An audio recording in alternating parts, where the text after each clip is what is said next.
Why did no one look at her when she cleaned the weapons? Until the day someone dared to laugh. The armory was quiet in a way that only people who lived around violence understood. Not peaceful, just contained. The hum of fluorescent lights, the faint chemical bite of solvent, the soft metallic clicks of parts finding their place again. She worked with her head down, shoulders relaxed, eyes focused on details others never noticed. For 11 months, Staff Sergeant Voss had been invisible by design, not because she was weak, because disappearing was easier than remembering. Rifles came to her broken, dirty, unreliable. They left perfect. She never asked who would carry them, never asked where they were going. She didn't need to. She knew the weight of a rifle in the mountains, knew how wind sounded when it lied, knew how long a second could stretch when a bullet was already in the air. When the Special Forces team walked in that morning, the air changed. She felt it before she heard them. Men who moved like tools sharpened for a single purpose, boots confident, voices careless. The kind of confidence that came from being seen, praised, believed in. The man leading them didn't bother to introduce himself. He didn't need to. His posture announced authority long before his rank ever could. He dropped a sniper rifle on the counter like it was a problem she should be grateful to touch. She listened, she inspected, she found the flaw in under a minute. And when she finally spoke, the room noticed. That was when he smiled. Not impressed, amused. When he asked if she'd ever actually fired a rifle instead of polishing one, she didn't answer. Silence had protected her before, but the question landed somewhere old, somewhere buried. And when someone mentioned a rumored 3,800-meter shot, laughed it off as fantasy, her hands froze for half a second. Because she knew exactly what that distance felt like. That night alone, the silence wasn't comforting anymore. It pressed in. Old memories surfaced uninvited. Snow, altitude, a voice beside her, calm, certain, calling the wind like it was a language only two people spoke. She told herself it was over, that she was done. But some ghosts don't stay quiet when they're challenged. What does it mean when someone recognizes you for who you were, not who you pretend to be? The rumors moved faster than she did. By the next day, people came to the armory with excuses instead of needs, curious glances, half-asked questions. She ignored them all. Attention was dangerous. Attention led to expectation. Then a man with silver at his temples stood quietly near her bench and watched her hands. He didn't interrupt, didn't test, just observed. When he finally spoke, it wasn't to challenge her. It was to confirm something he already suspected. He mentioned techniques no armorer should know, training locations that didn't exist, a unit whispered about but never acknowledged. When he said the word phantom, something inside her tightened. She denied it calmly, automatically. But denial didn't stop memory. The mountain returned, the thin air, the pressure, the whisper beside her ear, the shot, the second shot she hadn't seen coming. She had survived, her spotter hadn't. 3 years of silence had kept that pain manageable, but silence was breaking. Then a younger woman came to her, not for rumors, not for legend, but because her rifle felt wrong, because something didn't sit right and she trusted her instincts enough to ask. Voss fixed the problem in seconds. The young woman watched like she was seeing the future she hoped still existed. When the same man from the armory mocked her again, openly, cruelly, it was Voss who reacted. It was the younger woman, and in that moment Voss realized something uncomfortable. Her silence wasn't neutral. It was costing other people something. That night, when the warrant officer stood outside her door and finally said the name she had buried, she didn't deny it. She just told the truth. She had made the shot, and it had cost her everything. What happens when the thing you fear most is exactly what others need you to be? The challenge was never about distance, not really. It was about humiliation, about reminding someone where they belonged. The rules were stacked, the weapon unfamiliar, the preparation denied, failure engineered. She accepted anyway, not because she wanted to win, but because she was tired of hiding. The night before, she found the sabotage. Hairline damage designed to fail only at extreme range, not sloppy, intentional. Someone wanted her hurt or discredited, maybe both. She could have reported it, could have stopped everything. Instead, she fixed it. Not quietly, not fearfully, but precisely. As she rebuilt the rifle, memory came back stronger than before. The weight, the cold, the voice that used to keep her steady. When her hands finally shook, she stepped away. Because strength wasn't pretending the fear wasn't there. Strength was acknowledging it and moving anyway. Another knock, another woman. This one reminded her that endurance mattered, that symbols didn't ask to be symbols, they were shaped by choice. When dawn came, she carried her own rifle. Not out of defiance, out of honesty. Why does silence feel heavier when everyone is finally watching? Range 29 stretched wide and unforgiving. Observers gathered. Skeptics leaned forward. The man who doubted her most paced like victory was already written. She lay prone, familiar ground, familiar weight. The first shots were clean, controlled, unremarkable until they were. Distance increased, wind lied, curvature mattered. Others missed. She didn't. At 3,500 meters, doubt turned to discomfort. At 3,800, disbelief. When it was her turn, she didn't rush, didn't perform, she remembered. She whispered a name no one else heard. The rifle spoke once. Seconds stretched. Impact confirmed. She stood without celebration, without pride, just closure. The man who challenged her unraveled. The crowd didn't cheer. They stared, because something rare had happened. Not domination. Truth. What do you do after proving everyone wrong, when the victory brings you back to yourself? Offers came quickly, attention followed, titles resurfaced, history unsealed. She didn't accept immediately, because returning meant risking loss again. She stood at a grave and admitted the fear she'd been carrying alone. She didn't ask for forgiveness. She asked for guidance. The answer wasn't loud, but it was clear. She returned, not to chase glory, but to protect others the way she once had. On the mission, she wasn't reckless. She was patient, measured, precise. Each shot carried responsibility, each pull of the trigger grounded in purpose. 17 lives ended so dozens could continue. And she carried that weight without pretending it was light. Why do some people only understand strength when it refuses to shout? When the ceremony ended and the applause faded, she didn't linger in the spotlight. She returned to the armory, to maintenance, to mentoring, to quiet conversations with women who needed proof more than promises. She wasn't a myth. She was present. And when someone asked her how she stayed so calm, how she endured the doubt, the loss, the silence, she didn't give a speech. She just smiled faintly. Because dignity didn't need explanation. Sometimes dignity doesn't speak. It simply acts. Why did her hand stop for half a second when he said the distance out loud? The rumor drifted through the armory like dust you couldn't quite see but somehow felt in your lungs. 3,800 meters. Someone laughed when they said it. Someone always laughed. Staff Sergeant Voss didn't look up, but the number echoed somewhere deep inside her chest, bouncing against old walls she'd spent years building.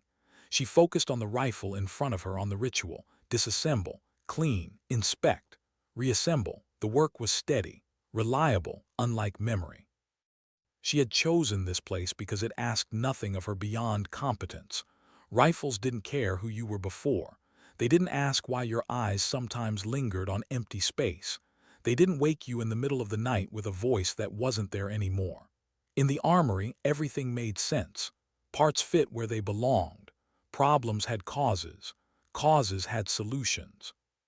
People were messier. By midday, she noticed them watching her. Operators lingering longer than necessary. Questions that didn't quite become questions. a rifle handed over with exaggerated care as if proximity alone might reveal something. She ignored it all. Attention was a liability. She had learned that the hard way. When Chief Warrant Officer Mercer stepped inside, she felt him before she saw him. Some people announced themselves with noise, others with absence. He didn't interrupt her rhythm, didn't clear his throat, just stood close enough that she knew he was there and waited to see if she'd react. She didn't. Minutes passed. Her fingers worked the trigger group with practiced efficiency. 3 fingers, not 2, faster, cleaner. A habit burned into muscle memory long before Fort Bragg. Interesting technique, Mercer said finally.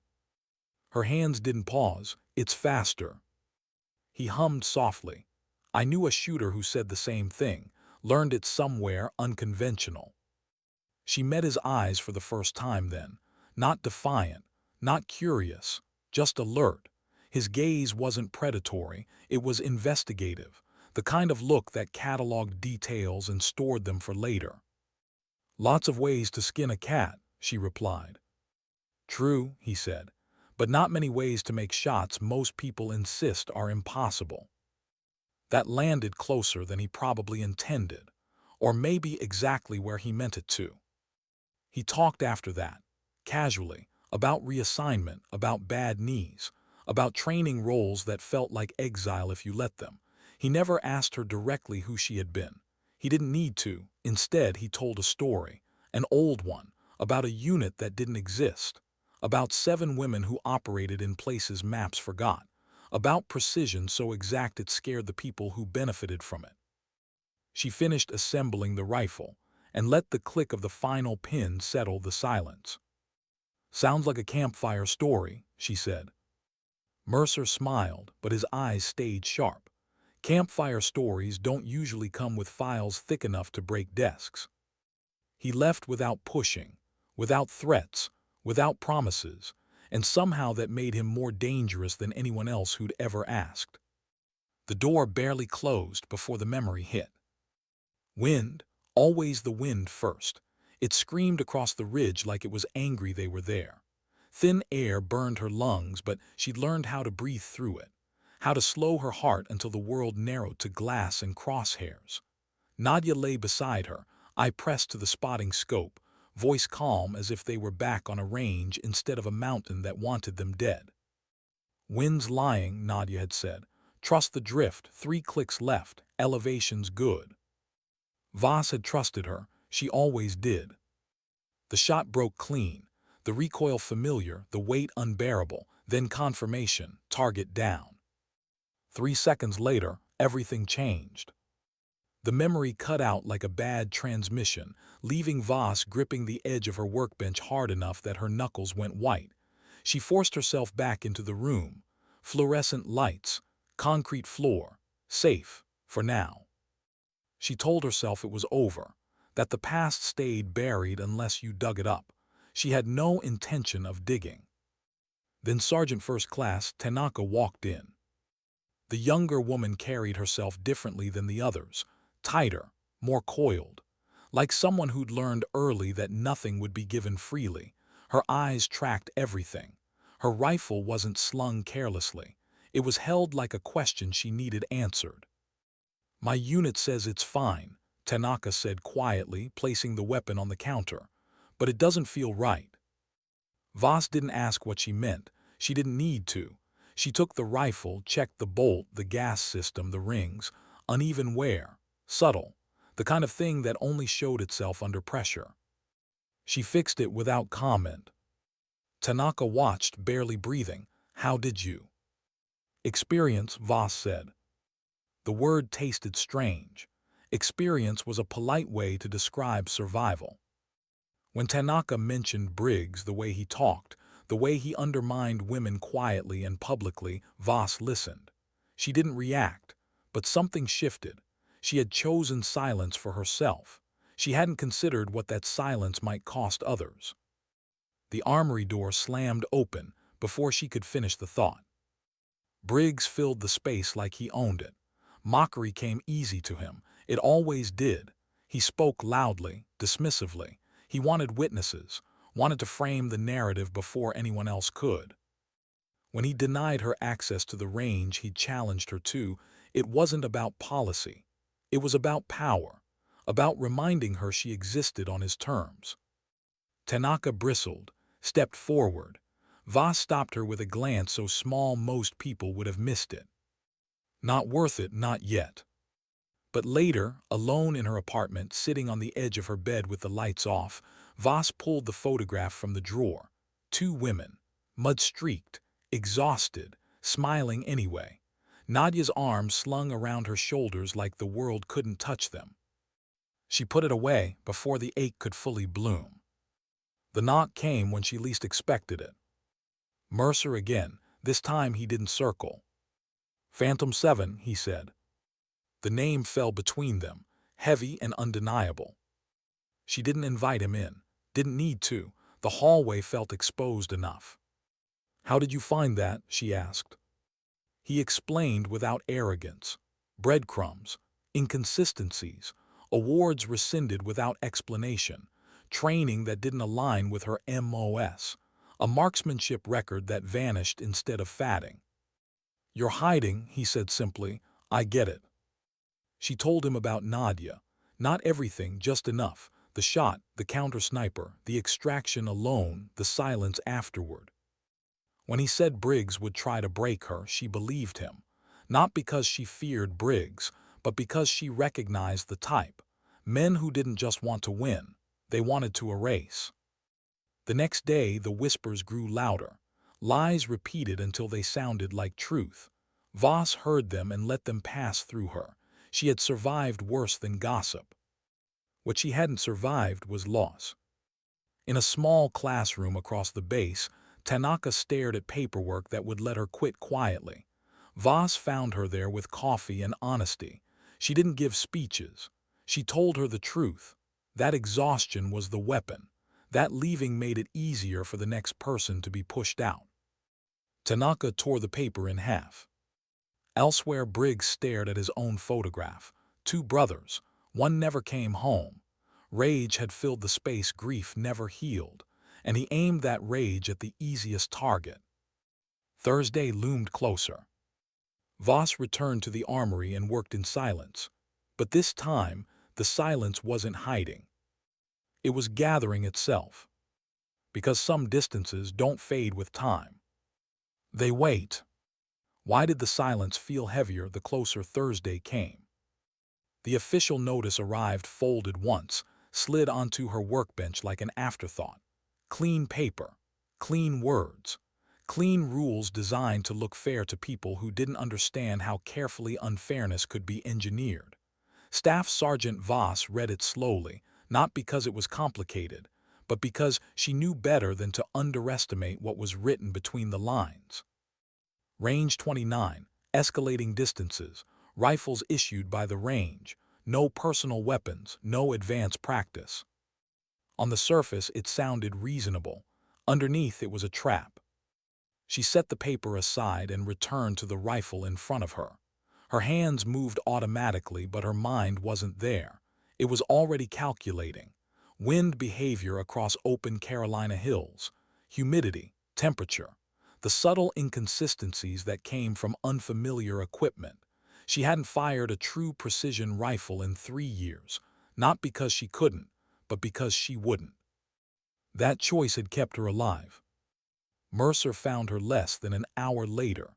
He didn't bother hiding his frustration. "These terms are garbage," he said quietly, leaning against the bench. "Issued rifle, no prep, no warm-up, he's setting you up to fail." She didn't look up. "Then I'll fail." He stared at her. "You don't believe that." She cleaned carbon from a bolt face that didn't need cleaning anymore. "Belief doesn't change physics." "No," he said, "but preparation does, and he's denying you that." She finally met his eyes. "I've fought this before." Mercer exhaled slowly. "And it cost you." "Yes." "And you're still willing to step back into it." She paused, not because she didn't know the answer, but because admitting it meant accepting what came with it. "I'm tired of hiding," she said. That evening, long after the armory closed, she drove to Range 12. It wasn't impressive. Targets maxed out at distances children of her former life would have laughed at. But it was empty, and empty was what she needed. The issued rifle felt wrong in her hands, too light, too eager, like it wanted to impress instead of obey. She laid prone anyway, adjusted her body until bone, earth, and weapon aligned. Muscle memory stirred, groggy but intact. The first shot surprised her. Not because it missed, but because it didn't. The second tightened the group. The third erased doubt. By the 20th round, the target looked punched through by something deliberate and calm. She didn't smile. Satisfaction wasn't the point. Confirmation was. Someone watched from the edge of the range. When she turned, Specialist Crew froze like he'd been caught trespassing.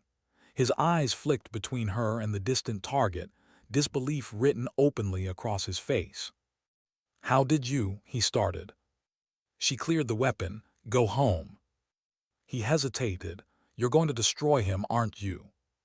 She looked at him evenly. "Get some sleep." He nodded and left, but the look on his face stayed with her. Not awe, something closer to relief. The next morning, Tanaka arrived glowing. "I passed," she said. "Marksmanship, everything, that technique, you changed everything." Voss nodded. "You did the work." Tanaka's excitement softened. "He's been talking," she said. "Briggs, he's planning something, I can feel it." So could Voss. The warning came too late. She was restocking solvents in the back storage room when the door slammed shut. Briggs didn't bother pretending. He blocked the exit, confidence sharpened into something ugly. "This isn't a challenge," he said. "It's an execution." She didn't move. Fear would have pleased him. She wouldn't give him that. He leaned in, voice low. "You think one lucky rumor makes you special. I've been doing this longer than you've been alive." "Are you finished?" she asked. His smile vanished. "I'm going to break you in front of everyone." When he mentioned the rifle, told her to check it carefully, something cold settled in her stomach. That night she didn't go home. Her access code opened the range armory without complaint. She found the rifle tagged for the challenge and began her inspection methodically. Barrel, bolt, extension. There it was. A flaw so subtle it would survive casual inspection. Harmless up close, deadly at distance. Sabotage. Mercer arrived within minutes of her call. He didn't argue when she said no to reporting it. He didn't like it, but he understood. "They'll say you imagined it," she said. "They always do." "So what's your plan?" She allowed herself the faintest smile. "I'll fix it." She worked through the night, replacing parts, tuning angles, making the rifle something it had never been. When she finished, the sun was threatening the horizon. Then memory took her. The mountain, the cold, Nadia's voice steady beside her. The second shot. The blood. Her hands shook. She stepped away. Tanaka found her there, sitting empty, listening. "You're not just fighting him," Tanaka said. "You're fighting what you lost." Voss didn't deny it. Later, alone again, she opened the footlocker she hadn't touched in years. Inside lay her rifle. The familiar weight settled into her palms like truth. Nadia's name etched into the stock caught the light. Voss closed her eyes. Thursday wasn't about proving him wrong. It was about stopping herself from disappearing completely. And for the first time in 3 years, she was ready to be seen. Why did the ground feel different beneath her elbows when everyone finally showed up to watch? Range 29 never felt this crowded. Vehicles lined the access road in uneven rows, engines ticking as they cooled. Conversations stayed low, edged with curiosity rather than excitement. This wasn't a competition people expected to enjoy. It was something closer to a spectacle, a quiet execution dressed up as fairness. Staff Sergeant Voss walked past them without acknowledging the stares. Her movements were unhurried, almost gentle. The issued rifle rested across her chest, carried with the ease of someone who understood weight intimately. She had slept less than 2 hours. It didn't matter. Fatigue was familiar territory. Briggs was already there. Of course he was, standing tall, smiling too broadly. He loved mornings like this, the kind where outcomes felt predetermined. He gave her a nod that pretended at professionalism but carried something sharp underneath. Mercer watched from the sidelines, arms crossed, jaw tight. Tanaka stood a little behind him, eyes fixed on Voss as if looking away might break something fragile. The range officer called the rules aloud: wind readings, safety protocols, escalating distances. The crowd settled into a hush that pressed against Voss's ears harder than gunfire ever had. She went prone. The earth was cold, damp from early morning dew. She adjusted her elbows, felt for stability. There was a moment, just a flicker, where her breath caught, not fear, memory. The sensation of being watched had always been dangerous. Back then it meant exposure. Now it meant judgment. The first distance was insulting. 600 meters, a warm-up masquerading as a test. Briggs went first. His shots were aggressive, fast, center mass. He shot like someone performing rather than listening. The crowd murmured approval. Voss took her turn without ceremony.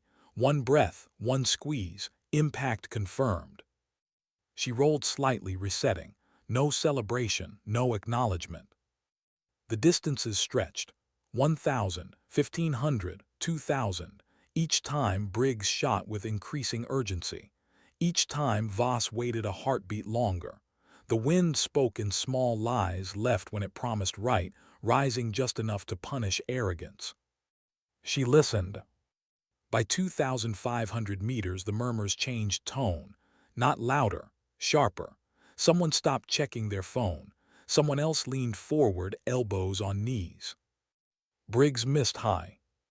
He cursed quietly, adjusted too much. Voss didn't react.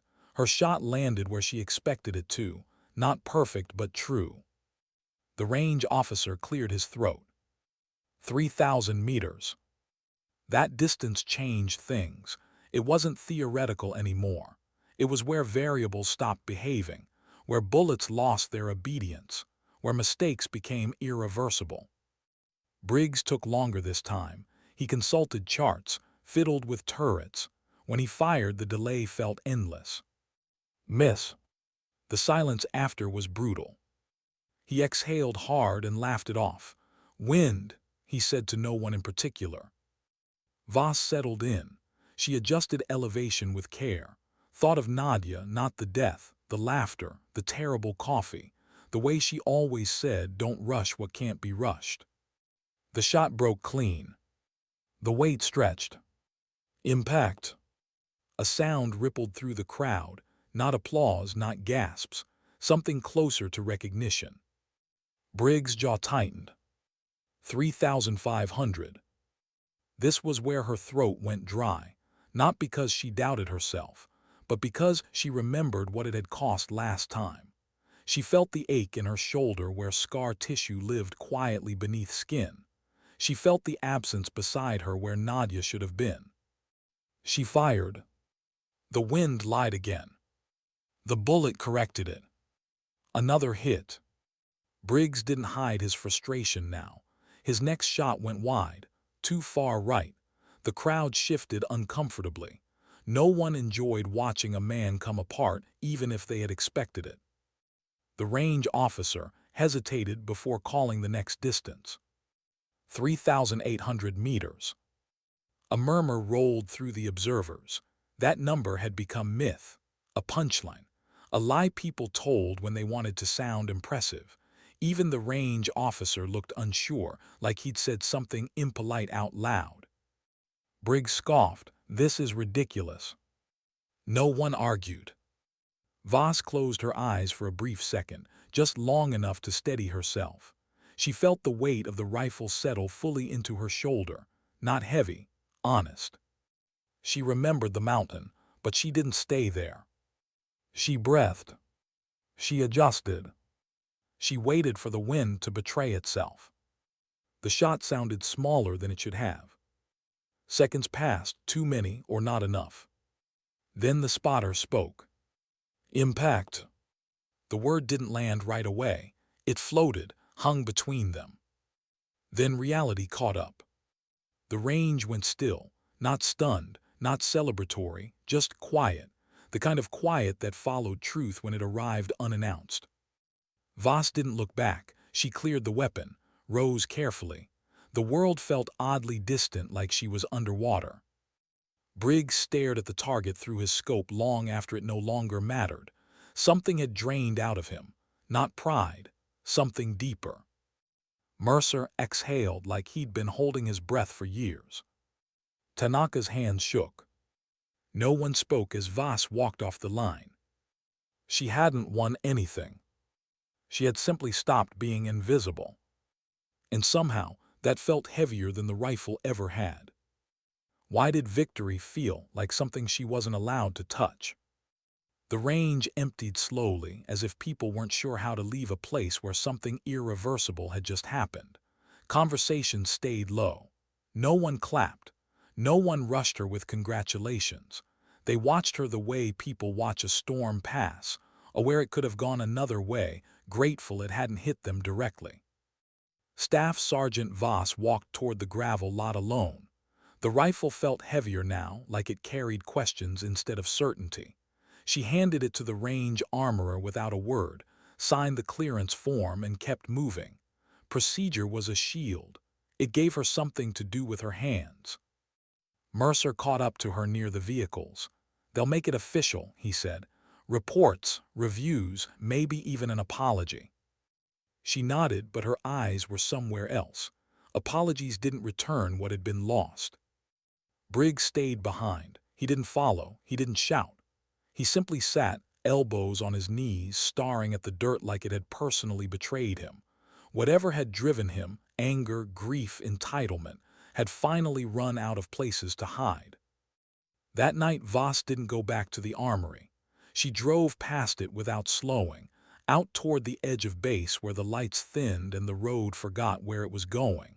She parked near a stand of trees and turned the engine off. Silence filled the car immediately, thick and uncomfortable. She rested her forehead against the steering wheel and let herself feel it. Not triumph, not pride. Grief. Nadia's face surfaced without warning. Not the blood, not the chaos, the small things, the way she hummed when she was nervous, the way she always stole the last protein bar and pretended she hadn't, the way she'd squeezed Voss's shoulder before that final shot and said, "You've got this," always did. Voss whispered her name aloud for the first time in years. The sound broke something open. She cried then, quietly. No heaving sobs, just tears slipping down her face, unstoppable and unremarkable. The kind that came when you finally stopped pretending you were fine. By morning, the base had already decided what to do with her. The summons was polite, the office too clean, too official, 2 officers, 1 civilian. A folder thick with paper sat between them like a verdict waiting to be read. They didn't accuse her. They didn't praise her either. They spoke in careful language about potential reassignment and unique skill alignment. They asked about her past without asking directly. They tested the edges of her story, looking for cracks. She gave them honesty where she could and silence where she couldn't. When they offered her a return, conditional, limited, monitored, she surprised them by asking for time. She walked out into the sunlight feeling strangely hollow. 3 years ago, she would have said yes without hesitation. Back then, the mission had been everything. Now it felt heavier, riskier, not because she doubted herself, but because she knew exactly what it would cost. She found Tanaka at the range later that day. The younger woman was practicing alone, movements sharp but controlled. When she saw Voss, she lowered the rifle. "I heard," Tanaka said, "about the offer." Voss nodded. "They need you," Tanaka said, not pleading, certain. Voss studied her, the tension in her shoulders, the determination behind her eyes, a version of herself from another life. Needing someone isn't the same as protecting them, Voss said. Tanaka absorbed that, then help us learn how to survive it. The word stayed with her. That evening, Voss stood in front of Nadia's grave, fingers brushing the cold stone. She didn't apologize, she didn't ask permission. She talked instead, about fear, about doubt, about how tired she was of carrying everything alone. The wind moved through the trees softly. No answers came, but something settled. 2 days later, she said yes. The mission briefing was nothing like the movies. No speeches, no music swelling at the right moment, just maps, timelines, risks stated plainly.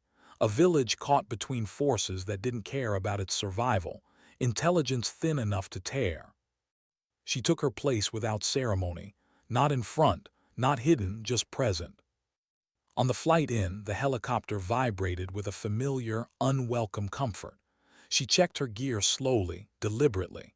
Each movement grounded her. When they landed, everything narrowed again. The hide site was imperfect, the weather worse than predicted, the kind of conditions that punished overconfidence. She adjusted, waited, watched. Hours passed. The target appeared when light was already failing. Not dramatic, not monstrous, just a man whose decisions would end lives if left unchecked. Voss felt the weight settle back into her body, the stillness, the focus, the responsibility. She took the shot. Clean final. She stayed on glass long after, confirming, documenting, ensuring. No celebration, just completion. On exfil, no one spoke much. They didn't need to, the work had been done.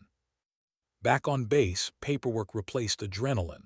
Sleep came in fragments, but this time the nightmares didn't come alone. They came with purpose. Voss returned to the armory between missions, not as refuge but as choice. She trained others quietly, shared what mattered, withheld what didn't. She wasn't chasing redemption. She was building something steadier. Because strength, she was learning, wasn't proven in a single impossible shot. It was proven in the decision to keep going, without losing yourself along the way. Why did it feel harder to stand in the quiet than it ever had under fire? The ceremony was small, intentionally so, a handful of officers, a few muted commendations, words like exceptional and critical contribution spoken carefully as if too much praise might disrupt the balance they preferred. Staff Sergeant Voss stood at ease, eyes forward, hands steady. She accepted what was offered and returned the salute without lingering. Applause faded quickly. She walked away before anyone could stop her. By afternoon, she was back where it had all begun. The armory smelled the same, oil, solvent, old metal, familiar, honest. She rolled up her sleeves and returned to work, laying out parts with the same precision she always had. No one announced her. No one needed to. Those who mattered already knew. Tanaka arrived with 2 other women in tow, younger, quieter, watching everything. Voss didn't launch into instruction. She handed them a rifle and waited. "Tell me what feels wrong," she said. They hesitated, then tried. She corrected gently, showed without performing. Let them discover the answers instead of delivering them whole. It took longer that way. It always did, but what lasted was earned. Outside the armory, the base moved on. New missions, new names, old stories quietly rewritten to fit new narratives, Briggs transferred out. No announcement, no reckoning, just absence. Voss noticed and then let it go. Carrying his weight wasn't her responsibility. Some nights were still difficult. Sleep came unevenly. Memories surfaced when she least expected them, during a laugh, a shared meal, a song on the radio. But now, when Nadia appeared in her thoughts, it wasn't only the last moment that came with her. It was the life they'd shared.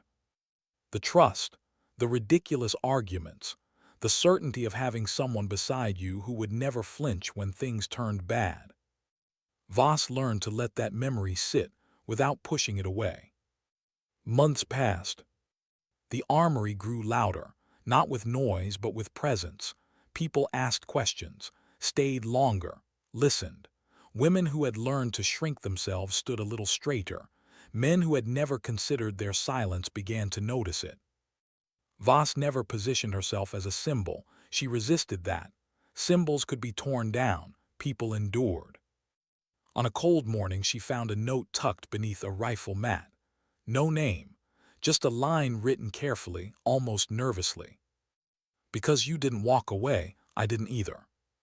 She folded it once and slipped it into her pocket. Later, during a routine inspection, a junior operator asked her the question she'd been asked so many times before.